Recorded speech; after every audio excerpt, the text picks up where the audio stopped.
You deserve to have the best physical, mental, spiritual, zealous wellness with Mike Hollis.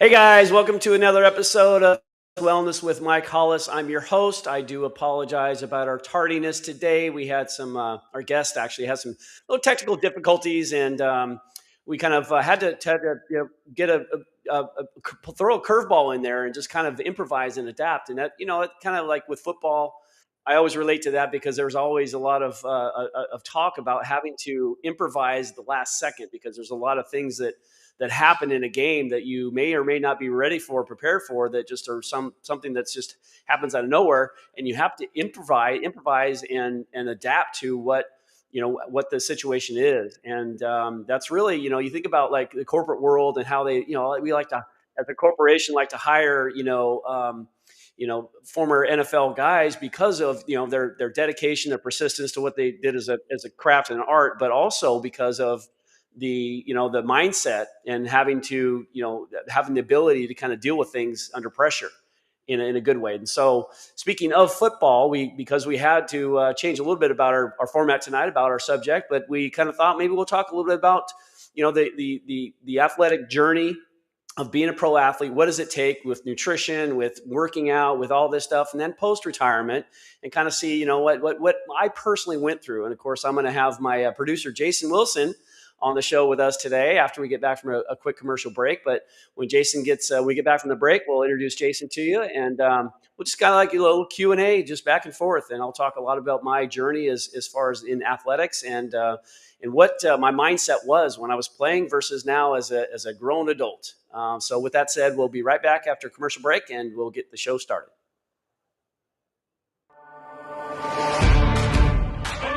It is possible. It's different this time.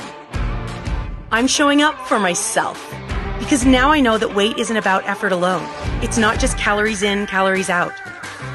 For years, the world told us it was simple. Eat less, move more, try harder. But science has shown us it's more complex than that. It's a real metabolic condition. That's where GLP-3 comes in. Powered by MBC 267, a naturally derived peptide complex discovered in salmon from the Norwegian Sea and select mushrooms. GLP-3 works with the body's own system to help manage appetite and support metabolic balance. No fighting your body, no forced outcomes, just support where it actually matters. Because when you address the real factors at play, progress feels possible. I'm becoming the best version of myself. This is me and GLP-3. And welcome back. So I have with me the one, the only Jason Wilson. He runs Circle of Friends and a plethora of other projects, we'll call them. Jason is a very busy man. He's done an awesome job for me with Zealous Wellness. I would not have Zealous Wellness without Jason Wilson. So, Jason, welcome to your show, my show. Whose show is it? Man, this is all you, brother. Thank you so much for having me, man. Absolutely. Well, we had to throw a curveball in there because of the technical difficulties and things. But sometimes in life, you got to do that. And we wanted to obviously have a show about something, and get some people who have spent the time to kind of schedule this on their calendar to watch the Zealous Wellness podcast, which we definitely adore and love for that. Yes. But with regards to just, the subject matter of today, like I mentioned before the break, we're just going to talk about a little bit about, the NFL life, what it is, what it entails with regards to like the strength, conditioning, nutrition, things like that. And I'll get into a lot of details about that. But Jason, I definitely want you to ask me some questions, whatever you think, because you're a little bit of an outsider as far as like, you don't know a lot about the NFL, like inside the NFL, like someone like I would, being there for 9 years, of course. But what kind of questions do you have for me, Jason? All right. So, this is actually appropriate, man, because we just started our Gridiron Circle podcast show with Robbie Wells last week. And so this is kind of like a spinoff episode of that. So, Mike, I wanted to ask you, man, when you were a kid, when you were just, basically getting started out with athletics, you started with soccer. Yes. And then you made that transition to football. What was that transition like, and why did you choose football over soccer? Well, I'll give you the number one reason why I chose football over soccer, because I hated the running part of soccer. And that is a truth. I am very transparent. If you haven't figured that out by now, I'm not going to lie to you, man. That Yeah. was, I'm not an endurance guy. I never had endurance. And I guess the second reason would be because, kicking field goals was a lot, very similar to kicking a soccer ball, clearly, but I just really enjoyed it. And of course, once I started knowing I was kind of good at it, like, hey, I want to see what I can take, where I can take this and how good can I really be? And so, that transition from soccer to football was a very easy one for me. People would ask me, like, after high school or going into college, and say, "Oh man, you're a soccer player and you're a football player. Which one are you going to play?" Because they play at the same time of the year in college up in the Northwest. They did, and I'm like, well, without even hesitation, I'm like, a football, of course. I'm going to be a kicker, and that was really where I wanted to be, and definitely think I made the right decision, because I was never a very great soccer player, and I hated the running. Wow. Okay. So, yeah, you're absolutely right. I played soccer a few times in high school, and that was enough. but the crazy thing is, though, is that I ended up running track. I ran the 100 and the 200 in high school. I hated the 200, but I loved the 100. Yeah. And so, with football, though, what kind of training regimen do you have to go through in high school? Well, even dealing with the kids I have now with my Pro Form Kicking Academy, I deal with coaches' mentalities, we'll say. I'm hearing, lately I've heard, these two different schools. I worked with a couple different guys recently that have said, well, hey, our coaches don't want us to use field goal blocks anymore. I'm like, why? I don't know, because we have a senior right now that doesn't use one, and he thinks that we all don't need to use one. I'm like, that is ridiculous. That's the worst thing in the world. If you're not ready for, to kick off the ground, and for those who are not familiar, in high school, you're able to use like a 2-inch block or a 1-inch block or maybe even a 1/2-inch block for field goals to get under the ball a little bit better, and just it's there's more room for error on those as far as, like, but it actually it's easier to kick a ball off a tee, but basically put it that way. So what happened was, of course, these young guys are coming in as freshmen. They're not ready to kick off the ground yet, and they're kicking line drives even with me, and I'm like, there's not a whole lot I can do with you. I would rather you kick off a block because you're physically not ready yet. And so, anyways, going back, I know that was a little bit of a rant, but these coaches, they have their own kind of like strength and conditioning programs, which I tell my all athletes, hey, listen, as a kicker, coaches are going to kind of require you to be part of the team, which you definitely want to be part of the team. So you're going to have to lift with the coaches and the whole football team, just like any other teammate would. But Right. Try not to, try to convince your coach you don't need to be squatting a bunch of, weight and, power cleaning and doing things that really wouldn't really benefit you as a kicker. I understand like natural squats and things like that, but I tell them, listen, just keep it light. My biggest thing for kicking and in general, really for strength is really, it comes down to this. It's the form first. We'll say there's really no priority, but the form is really, really up there, of course. Right. Running, sprinting. Now, I'm not talking, when I said I hated soccer, I didn't mean the sprinting part of soccer. And that's, I think, the same boat you're in as far as the 100 versus 200 meter race, right? 200, you're and got some background noise there. Long time to be in your stride and running for that long. And so with kicking, I like sprinting. So that's the second one we'll say, like any anaerobic, anything that's fast twitch, muscle fiber type of workouts, type 1 muscle groups. But with regards to, the other part, the third part would be stretching, like flexibility. That's something that will only enhance the pro form experience, of course, with the kicking and the mechanics. Flexibility will help enhance that. There's a lot of kickers out there that are really strong and they kick the ball really far, but they're not flexible at all. And I would tell, and of course, with that said, they don't have very good form, but they're just good enough athlete to kick a ball pretty good. And so they get away with a little stuff like that. They don't have to stretch too much. And maybe they do lift a lot of weight, but they just muscle the ball, and that can only last so long, and so that was kind of my mentality growing up is, get into, and of course I was taught this by my coach, Jim Gaetano, who said, hey, get out of the weight room. If you do specific stuff that is relevant to kicking, but also lighter weight. Don't be straining yourself in the weight room, pulling muscles and hurting your back, which I had that happen to me with the Jaguars, because at that, being a young guy in Jacksonville, I didn't really have the authority or the leverage to say, oh, I don't want to lift weights. I was just kind of like, first year guy. I'm kind of nervous and doing what they say. And I was doing heavy squats and heavy power cleans, and I threw my back out multiple times in the weight room. So not a lot of fun with that, but that's pretty much it. Okay, so was there any professional player that you studied, or you said I want to kick like this guy in the NFL when you were in high school? Yeah, Morton Anderson was on the cover of Sports Illustrated a couple times, and so I saw him, and he's a lefty, so I'm like, I'm a right-footed guy, but just kind of watching him and just kind of seeing, the guys back then, even like Norm Johnson, who played for Seattle. I was a Seahawks fan, I guess, growing up in Washington State, the only team in Washington State, so. And the funny thing was, I know Norm Johnson pretty well right now. He still lives out in the Northwest, of course, but we've done some business together actually. And so it's weird to even think, my very first official NFL, well, it was after the Chargers. So actually, to be honest with you, I met my first time ever meeting Norm Johnson was in the Atlanta Falcons locker room when me and 4 other guys showed up to take his job, I guess. It was a tryout. It was my first, official tryout in the NFL. And so Norm came in the locker room and saw a bunch of guys that looked like kickers. And of course he's looking at us like, you guys are kickers, right? And we're like, yeah, like, hi Norm, nice to meet you, buddy. And I'm like, oh my God, it's Norm Johnson. But and then later on after that year, when I got to the Chargers that year, and then the next year I was with the Jaguars in '95. Well, we played the Hall of Fame game. Actually, no, that's sorry. That was a lie. With the Chargers, when I was with the Chargers in '94, we played a Hall of Fame game against the Atlanta Falcons. And guess what? Norm Johnson was obviously on the team. And so it was cool to, see him again. And I was wearing a number 9, I believe, or something. And he wore number 9 too. And he's like, hey, I like your number.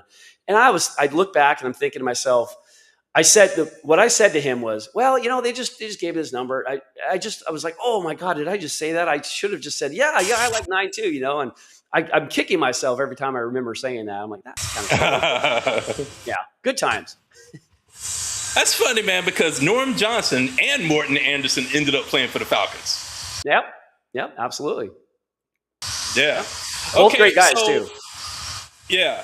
Well, okay, so this is another question that I have, man. Not everybody that kicks in high school makes it to the NFL after college. So what was that separated, man? What was it about your kicking style that told all the coaches from the NFL that you belong here? Well, I think it kind of starts with leg strength. I think if you can kick a ball pretty good, and this is a true story, really, it's a true fact that I in college, I was not the most incredibly, accurate kicker. I was really not that accurate, although we did attempt a lot of long field goals in college. Now, my first 2 years at junior college, I was pretty accurate. I was a blue chip All-American my first year. Second year wasn't as good, but still pretty good year. But when I went to Idaho, of course I could kick off pretty deep at that time. And, we were having a lot of long field goal attempts. Matter of fact, I tried a 60-yard field goal. It was Northern Iowa was not ranked number 1 in the nation, Division I AA, and Idaho, University of Idaho Vandals, we were ranked number 2 in the nation. We played them, Northern Iowa, in their dome in Iowa there, and we lost the game on a 60-yard field goal attempt, and that was me. Of course. So going back to my point is that that transition really, it starts with the leg strength, and if you can have some sort of accuracy, they want to see if you maintain that, and it's there's 2 separate things. Clearly, there's kind of that book of athletes that are good with like really strong legs, but they can't kick it straight very often. Then you got the guys that don't have an incredibly strong leg, but they make everything inside of maybe 40, 45 yards, whatever. So you want to be a little bit of both. And that was really where kind of the goal was, to kind of just see if I can kick long field goals and make a lot of them. And again, getting back to Jim Gaetano, my kicking coach, when I first got with him in high school, I didn't really listen a lot. He came every once in a while, every couple of weeks or something. And as soon as he would leave, I'd kind of just do my own thing. I like a couple things that he said, but I'm going to kind of, I was a little stubborn, we'll say. Again, I'm very transparent, very honest. So a little stubborn, just like, I'll just try these things and do what I can with them. And then of course, he helped me with recruiting and stuff. And, I needed help because again, my size, you've heard that whole story. I was a small guy. And so even though I was the number one kicker in the league at the time, even better than Jason Hansen's brother, Travis Hansen, who had the name because of his brother, Jason Hansen, he got a full ride scholarship to the University of Washington. Meanwhile, I go off to Wenatchee Valley College. Nothing against Wenatchee Valley College. I love the school. But I had to play there, for 2 years, and it was the only scholarship really that I was really offered. And so there was a couple more, but they were small as well, just like Wenatchee. But so yeah, that's really the transition, is kind of just if you got the leg strength and you're able to control that with some consistency. Everything has to do with consistency, because again, if you think about kickoffs, they want them exactly where they tell you to put them. And you think about a kickoff, you got to kick a ball 70 yards or so. Back then, we were kicking off from the 30-yard line. So it was a long kickoff to the goal line. And then, oh, by the way, you got to put it outside the numbers on the right. I'm like, oh, gosh, it makes the field even longer at that point. But that's just the name of the game. And, you got to do what the coaches want. All right, so let's take a look at that then, the leg strength. What did you do in the gym for leg strength? Well, like Jim said, of course, after, getting in the NFL, I was, Jim was my guy at that point. At my junior year on in college, he was in my ear all the time. And so he was my guy. And so he would tell me like, hey, don't lift as much, you try not to. And I'm trying not to, but I have to kind of do what they say. And, but the leg strength itself really comes from, like I said before, in my opinion, it's more so the form, because it's leverage. You think about like really skinny golfers who are in the professional leagues. Why do they hit the ball so far? Like you don't think, you don't see a lot of big golfers out there that, there are some that have some weight behind them, but there's a lot of them that are really skinny and really short too, but they still hit the crap out of the ball. So it's a lot of leverage and form and technique. And with that comes the stretching and the running too. So the running itself, the sprinting and so forth will give you better timing, because again, I'm very, very, a big fan of this forward momentum. And so when I'm swinging at a ball going forward, as I swing at the ball, that's different than most kickers who stop and then swing. I have to have better timing. Therefore, I have to have quicker, reactions of my leg. And so that's kind of what I did. Okay. So when it comes to distance, how much does the form play with the distance? Okay, let me put it to you this way. When you're in high school, do kickers have a natural amount of flexibility that allows them to put their leg all the way up when they're kicking the ball like you? Is that a natural thing? It's not necessarily, because of a lot of the times it has to do with the way they kick. And again, if you're trying to get a good follow through, you have to consider a couple things. And a couple of things you have to consider go against what the norm is. If you ever heard, and just the average person has probably heard this saying, little Johnny, keep your head down and follow through. You ever heard that term, head down, follow through? Well, I don't like that at all, because your body follows where your head is. So if you throw your head down to look at the ball, which that's not what I would do either. I want to look at the ball with my eyes, not my head. So if my head is going forward or down, so is my body. If my body's going down, how in the world can I follow through up with my leg if my body's in the way of the follow through? It makes no sense to me, right? So it's not about the follow through. And the one thing I would say about the follow through is that the follow through is a direct result of the form itself before you even kick the ball. That's what I tell all my guys. I say, listen, you don't work on a follow through. The follow through is your result. Flexibility plays an important role in that. Body position is a huge role in that, as well as the timing. And when I say timing, it's kind of like in a nutshell, it's the body going by the ball and the leg kicking the ball as the body and the leg go by the ball at the same time. So when the body goes by the ball, the leg comes down, it hits the ball as they both go by the ball. That's the timing that I'm referring to. And if you have good solid timing with some other things, body position and ball contact and stuff like that, the distance will happen. And one final thing I'll say about that is I'm different in a sense where most kickers will know how far the ball goes based on how fast they swing their leg at the ball. That makes a lot of sense for the average folks out there. Now, I'm not an average kicker. I'm above average. I know a lot more than, again, I'm not trying to brag or anything like that, but it's just, I know a lot more than these guys do. And it's a very, and you think about the turning and all kinds of bad stuff that kickers do to kick a ball and steering it left, and if they're right foot, of course. But with regards to what I do, because of that forward momentum that I'm generating and the timing that I have to hit, I got to swing the same every time, basically, to have a good kick to begin with. And if you think about it, kickers, we have the luxury of kicking the same ball every time, pretty much for the most part, with regards to where we are on the field. I can kick a 20-yarder like it's a 60-yard field goal. And that matter of fact, that's what I wanted to do every time. I don't want to just tap a 20-yarder. In my case, if I did, I would probably miss it to the right. But in most cases, the kickers that don't understand this whole forward momentum sort of type of kick, they will guesstimate how far the ball is going to go based on how fast they swing their leg or how hard they swing it. I swing the leg the same every time, and the body's going the same speed every time. So I really don't know how far it's going to go. I know it's going to go far because I'm giving it pretty much all my firmness as I possibly can on every single kick. But because I'm using my body weight to kick it, it doesn't wear me out. That's the other thing too. It's like people, oh, my leg is so tired.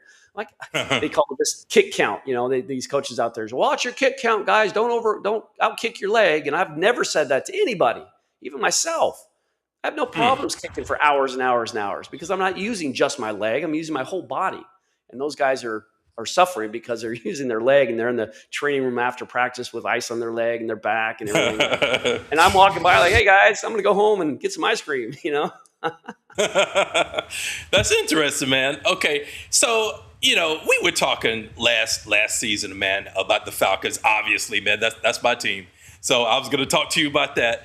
And they had a problem with Younghoe Koo and a lot of missed field goals, man. And so when it came to his mechanics, what did you see that was wrong? Or if you saw anything that was wrong at all? Yeah, I immediately, when I saw him start to kick, I noticed how narrow he was. And anybody who approaches a ball at a very narrow angle, you have to open up your foot, much like a putter. Like if you're putting a ball straight on a straight, flat green, you bring the putter straight back and then you bring it straight forward. And you keep the face of the putter basically perpendicular to the target line of your ball, of the golf ball. Well, because you're really narrow, the more narrow a soccer style kicker will be, the more you're going to turn into a putter, basically, because you're coming from the backside of the football. Well, you have to open up your foot. Well, Younghoe and a couple other guys I can mention, even like guys like Todd Peterson and Alindo Mare, those guys back when I played, they were very narrow, and that was kind of a thing back then. They called it the wedge. They were wedge kickers, and Alindo Mare had a cannon on him. I don't know how he kicked it so far, wedging it. But I think that the kicking the ball with an open foot, especially if you're kicking longer kicks, you have to, those guys, again, they have to swing kind of hard, and they do swing lateral. Most kickers don't swing like I do. Most kickers do come across their body. Well, if you come across your body with an open foot, and you're swinging laterally with an open foot, it's just like slicing a golf ball, exactly like slicing a golf ball. And so there's a lot of errors that can happen. And I tell my kickers, I say, listen, the more lateral you want to kick. Now, again, this narrow approach isn't really lateral, but the foot being open is a lateral, in my opinion. And then their lateral swing, when they swing across their body, that's lateral. So anytime you have a lot of lateral motions in your kick, all the stars have to align in order for that ball to go straight every single time. And so it's harder. Wow. And I teach a very simplistic, even though it's not simple to learn and understand and do it first. But when you look and you break down the pieces of what I'm teaching, it's very simple motions. I ask guys just to run a straight line and swing forward. It's hard to do that because you think, well, I need it to go left of me if I'm a right-footed kicker, of course. And I teach them, the priority is getting that power kicking through the football. I give it again, I'm giving you, anybody watching out there as a kicker, you're getting some great advice here, some free advice. So think about it as someone hammering a nail into a piece of wood, right? And you got this pretty big hammer, right? Well, the weight of the hammer is kind of in the head because big iron, hammer head to the hammer, right? Well, when you're hammering a nail, the objective is to hammer the nail straight down into the piece of wood. You'd never take a sharp left or right when you hit the top of the nail head. That doesn't make sense. So Right. as a kicker, and it relates a lot more with punting. With punting, you kick through the football because, again, when you're a punter, the direction that you want the ball to go is essentially where you're walking and where you're swinging. So you walk the direction you want the ball to go, and you swing the direction you want the ball to go, and the ball hopefully will go that direction. Well, kicking, it's always going to be, if you're right-footed, you're always going to think the ball needs to go left of me. And I still swing like a punt on a field goal. It's a weird thing, but I tell guys, listen, think about the hammer hitting the nail, getting the power first. Let's get the power first. Let's swing forward through the football, because, again, the more through the football you're swinging, the more power you're generating, just like a hammer would hitting a nail. Now, as a right-footed kicker, if I swing forward, is the ball going to go to the right? Maybe. Yeah, absolutely. But I guess I'm telling you, factually, it will never go left. So I've already eliminated one side of your option. You got, as a soccer style kicker, itty kicker, really, you got three options. You can kick it right and miss it. You can make it down the middle, or you can kick it left. Well, what I teach guys, especially if they kick the inside panel of the football, which is really the ball from the angle they're coming from, if they swing through that football, what are the odds you're going to miss it left or have anywhere left of center? It will never go left of center. No matter how hard you kick the ball, it still will never go left of center. So I wiped out the whole left side for a right-footed kicker, and if left-footed kicker is the opposite, I wipe out the whole right side. So listen, just focus on this stuff. But again, it's very difficult to do because I don't want to say that to scare anybody away, of course, but my point in saying that is it's hard to think about not adding some sort of steering or guiding to a ball. And it's hard for, especially if they're kicking on field goal posts. And you guys have heard me say this many times. I very rarely do use goalposts, and people think I'm crazy. I'm like, why would I want to use goalposts? I know where the ball's going. I have an idea. But if you're using, especially with a smaller goalpost, people like to aim at these little poles or, a light pole or something. That is a tiny little, and if you do it that way, you're going to be really careful and kicking it really gently and really, really definitely steering at that point. I just want to kick a ball and see what my form did to the ball. That's the best. That's the best thing about pro form. Wow. And so, we had another conversation about that when he got fired by the Falcons. Was there anything that he could have done to keep his job? I mean, let's say that he hired you 2 weeks before the firing. Would you have been able to make a difference in his kicking style? Well, as far as if you're referring to the one that he choked up on that he didn't kick, that's really the reason he got fired. And I said it as well. As soon as I saw that, I'm like, why did he freak out? The ball was not moving. It was perfectly fine. I said, I would have kicked it. Totally would have kicked it. You should have seen some of my snaps. Not really the holds, because Brian was an incredible holder, but my snappers at times when I was the Jaguars, they weren't great. And the balls were all over the place. And Brian saved them, really. He got the ball down and everything. But Brian had told me, listen, the snap's going to be everywhere. I'm going to get it down for you. It may not be perfect, but just trust me and kick it. Don't bail out. Well, young boy bailed out. And that was the biggest mistake he could have ever made, because I think he was just, and at that point, maybe he'd missed a couple, maybe his job was on the line. So maybe he instantly thought, because he saw the bottom of the ball slide a little bit. I watched the hold in slow motion. The bottom of the ball slid a little bit, but the holder kind of stopped it. And then it was stationary for a good while. Now it was slow motion, of course, but it was stationary for a good while with the laces forward and everything. Now, I think that he was just worried about another miss. And so he thought, well, maybe in the instant he discovered that ball was not perfect for him, he thought, well, if I don't kick it, I won't miss it. So I'm just going to bail out and hope for the best. And that turned out to bite him in the butt. Yeah. I mean, by that time, he had missed maybe like 3 or 4 kicks, man. And we're not talking about from a long distance, a 30-yard kick, 40-yard kick. And he totally shanked it. Yeah. I'll be honest with you. It's easy to do. If your mindset is not there, if you panic, or if you just lose focus for a split second, you can shank a short field goal any day of the week. It's very easy to shank a field goal if you're not in your rhythm, in your groove, in your, just doing what you've always done. That's what happens when people miss, including myself. I've had kicks missed where I just was complimenting Brian Barker, but at one point we were playing, I think, the Cincinnati Bengals, and it was a short field goal. I think it was under 30 yards. That's embarrassing, right? Well, he Yeah. said, like towards the half, he said, hey, man, he put his hands on my shoulder pads. He goes, hey, they're going to call a timeout. So just be ready for, whatever. And I'm like, why would he say that? And so I lined up and I take his word for it. I'm like, oh yeah, okay. I'm just going to line up. And sure enough, they're going to call a timeout. I'm standing there and snap, here comes the ball. I'm like, oh my gosh, they didn't call a timeout. And so I panicked and I pushed it. I missed the short field goal because my mind was not there. It was something different. I really wished he wouldn't told me that. But yeah, see, things like that happen. And that's why I was saying at the beginning of the show, talking about how you have to improvise like we have today. You have to improvise and adapt in situations like that. And if you're not aware, a field goal operation in the NFL is about 1.3 seconds long. From the time the ball is snapped until the time the ball is kicked. That's very short time.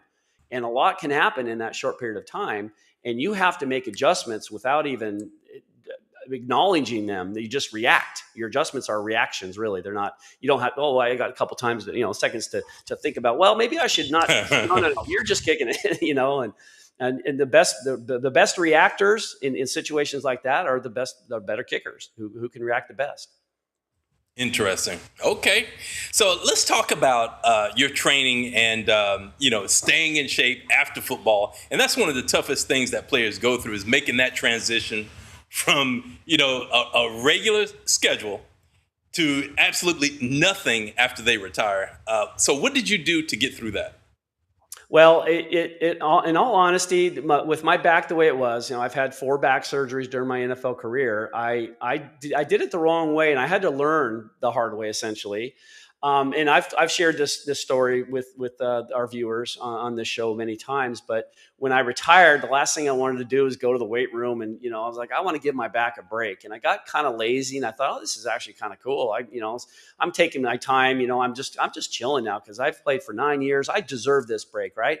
Well, my back started hurting worse. And so that was kind of, and then that yo-yo, I got in the weight room and it kind of hurt a little bit more, but then, I kept with it and it got better, and then it got better, even better after that. And the better shape I got into, and I wasn't doing a whole lot of stuff, just some light lifting and maybe some running, jogging, which I don't like anymore. I don't advise, really. I don't tell anybody to do jogging. I don't think it's a very good thing for your body. And I don't think it's as beneficial as a lot of people think. But I digress. With regards to just what I did, I just, I because of my back and the situations that I found myself in, I say situations because there was many. I went through a divorce and got depressed and ate a bunch and didn't work out. Again, my back started to hurt again. So I thought, okay, well, I'm familiar with this again. I know I'm putting 2 and 2 together now, knowing that if I get lazy, my back hurts. So guess what?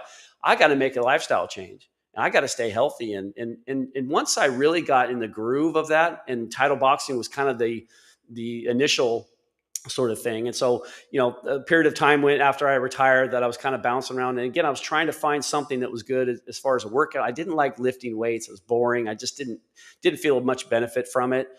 So I decided I was going to look around at different things. CrossFit had just come out around that time. That was years ago, of course. I'm like, well, heck no, I'm not going to be flipping tires. So I'm trying to find what kind of workouts can I do? And then all of a sudden a friend invited me, actually an ex-girlfriend invited me to go boxing with her one night. I'm like, oh, okay, this is kind of cool. And of course I was a little heavy at the time, and I'm in there and I'm just thinking, in the first couple of rounds, this is kind of cool, And then at the end of the rounds, or at the end of the session there, I was dead. I was like, wow, this is really hard. I don't know if I can do this. But I did notice that it made me feel really pretty good afterwards. I kind of had this, it was a full body thing. So I'm like, I've always been looking for something that's kind of like a full body workout type of thing. And when I gave that commitment, when my buddy Bernie, who passed away with COVID, but years ago, he wanted to, and then my nephews, I had 2 nephews here locally in Jacksonville that said, hey, we got this Groupon thing for title boxing. I heard you did a class one time, right? I'm like, yeah, I did, but it was really hard. I don't know if you guys are going to like it. So, well, if we do it, would you do it if we do it? And it was like 2-week, Groupon pass for like $50 or something. I'm like, yeah, sure, I'll do it. Well, I was the only one that went, finished the 2 weeks. We didn't go every day, but they only went a couple times. I went 5 or 6 times in 2 weeks, right? And so at that point, I thought, you know what, I'm going to commit to this. And from that point on, man, I have never been the same. I've been in shape for the most part. Now, I had periods of time where I didn't eat very well, but it was a different transition because, when you're in the NFL, that was your job. So it's kind of mandatory that you had to do those things. But then when you're not, you're not in the NFL and it's not required of you to do things, you kind of tend to choose not to. But I chose not to. My back hurt, and so I had a decision to make. Now I'm not working out like I did when I was playing the NFL, but I'm working out good enough to maintain my health and fitness. Well, that's great, man. I think that's awesome. I was talking to Troy Hambrick yesterday, man. Mm-hmm. And he said that, he was expecting to play 9 holes of golf with his friends. They invited him out, and it turns out that he had to play 18. So, he was completely dead after that, man. And he said that he regretted going out to do that. And so, that's another case where, he wasn't really required to do anything after he retired. And so, he's in a position now where he's out of shape. So that's a good suggestion that you have is boxing. Yeah. And of course, the F45 thing came around recently because from one of the trainers at Title Boxing, he was doing some classes over at F45, coaching classes over there at it's totally different workout. It's more like circuit training with weights. And I always had a fear of going back to the weight room, and it's not really the weight room. It's just, there's weights and there's barbells and dumbbells and all that. But I thought, well, let me give this a shot. And I was like, because again, I was in somewhat good shape, cardiovascular shape with the boxing. I wasn't like in strength conditioning shape. I started doing F45 and I loved it immediately. I'm like, I can do this. This is like, I'm fine with doing this. And then of course you got to know people and you go to the same class at the same time I go Monday, Wednesday, Friday. So I see the same people and it's just, they're fun people. And it's just, I'm telling you guys, honestly, if anybody listening out here is, wondering about, with regards to like joining a club or fitness, facility of some sort, think about the camaraderie you're going to gain from just meeting people and knowing you're all in the same boat. You're all doing the same thing for the same reasons, probably. So it's a good way to meet people and just, enjoy yourself. And I met up with people I hadn't seen in years and I still talk to them and we go afterwards, go to lunch real quick after a nice session of lifting weights. And so it's fun. It's good. It's the camaraderie is awesome when you get into the gym atmosphere. That's awesome, man. So you've been doing this how long? How many years now? As far as like title boxing? Yeah. Title boxing, about 13 almost. I guess they've been open for 13 or 14 years. So pretty much right when they opened. So it's been a while. And then with F45, I'm going around 2 years now. I just hit my 200th class in F45. And then right before that, I hit 1,300 classes in title boxing. Wow. Yeah. That's awesome, man. Yeah. And, it shows you're still in great shape. You trained somebody for 5 hours the other day, man? Yeah, we were talking pre-show and I had a 2-day private camp. A kid came down from the Atlanta area and spent 10 hours total with me over 2 days. And I had other kids I was coaching too prior to that, so I had a number of kids. I did a couple of virtuals. So on Sunday, I actually did one coaching session in the morning and then I went to the kid with 5 hours. And then after that, I got home, had a couple hours to chill for a while and then had to jump on 2 separate virtual coaching sessions. So I had 7-8 hours worth of coaching that day. It was crazy. Wow. Yeah, that's a lot. Yeah. So these kids, high school level, college level? Mostly high school kids. My guy, Alexander Hilliard, I work with a lot. He's from here, Jacksonville, but he goes to University of British Columbia. He's a college guy, but I've been with him for like 3 or 4 years now. So while he was in high school, so I worked with him through high school, and then he went to, he's going there now he's a sophomore now at University of British Columbia. So I work with him probably 3 to 4 times a week during, not during the season. During the season, I'll work with him once a week, but I do virtuals with him. And then while he's still in town, he's leaving on Thursday to go back out to Canada, but he's been here for the summer. And I've worked with him 4 times a week, every week since he's been back. Very dedicated kid. Mm-hmm. Yeah. That's some dedication right there. Yeah, it reminds me a lot of myself. I remind him, I tell him that all the time. I said, man, I kicked a lot with Jim, a lot. And it was just, you just remind me so much of myself. And I'm saying, hey man, you never know. The sky's the limit. You could play where you want to play. And he's very, very serious about his kicking too. So I think he'll get a shot at some level, some pro level after college, I'm sure. That's awesome. So these kids that come to you, man, they have aspirations of being professional? Yes and no. I mean, the younger they are, they're just trying to make the team, as a young kid, maybe a freshman coming into high school, he just wants to make the team and have some fun. the guys that I see over a longer periods of time that take it more serious, those are the ones that, think that, at least it's college scholarship. And that's, the best, I mean, as far as what I can offer them, hey, I'm not going to guarantee anybody they're going to get a college scholarship. And unfortunately, there's coaches out there that do, which I think is kind of silly. But with regards to just their ability, like, you want to earn a college scholarship. And sometimes the parents even bring this up, they say, well, this is our investment for our little Johnny's college scholarship. I'm like, okay, Wow. well, just don't hold me up to that. It's I can lead the horse to the water, but I can't force the horse to eat or drink. Right. So little Johnny's got to put the work in too. So, and usually in that case, the kids are pretty serious about it. Okay. Well, that's awesome, man. Yeah. Yep. So, I mean, this is a nice prequel to our session tomorrow. Well, not tomorrow, but Thursday in our Gridiron Circle podcast with Robbie Wells. I'm looking forward to that. We're going to make some predictions for this week for football, man. Any predictions? So I haven't even looked at the schedule, man. I've been so busy coaching. I'm like, and usually I don't really. I'll watch the games in preseason, but I don't pay a lot of attention. I kind of learned that actually with Brian Barker. Actually brought it up years ago when we're in training camp, and he said, he just brought up one day. He's like, I try not to try to remember or memorize guys' names in training camp because more than half these guys are going to be gone. Right. So you won't really know them after that. So when the season starts, that's when you and even then some guys rotate through and go, because NFL is not for long. Guys come in and out every week. There's somebody signed and fired and so forth. I kind of got that idea, that impression that I don't really have to, not necessarily like not a mean thing. It's just like, I just don't really. I'll watch them when I know who's on the team and how they're, what's the team going to be like. In preseason, sometimes obviously it's not that way. Right. Yeah, I'm just paying attention to it because I want to see what the Falcons are going to be facing. So, I'm going to be watching that game this coming week. And the Panthers won the other night, and they look pretty good out there, man. They did. Did you see? You saw some of that game? I watched most of it. I did. I'll be honest with you. I fell asleep. I don't know why. Just again, just kidding. I was actually, as a matter of fact, that's why I told you I was coaching that day, and I put in a lot of hours on Saturday too, and so I was a little tired and fell asleep. But I saw the end of it on the highlights, of course, and it was pretty fun game. Yeah, it was a good game actually. So I'm going to be looking forward to football, man, and even more so now that I'm going to be on the panel with you and Robbie. We're going to have some great conversation, man.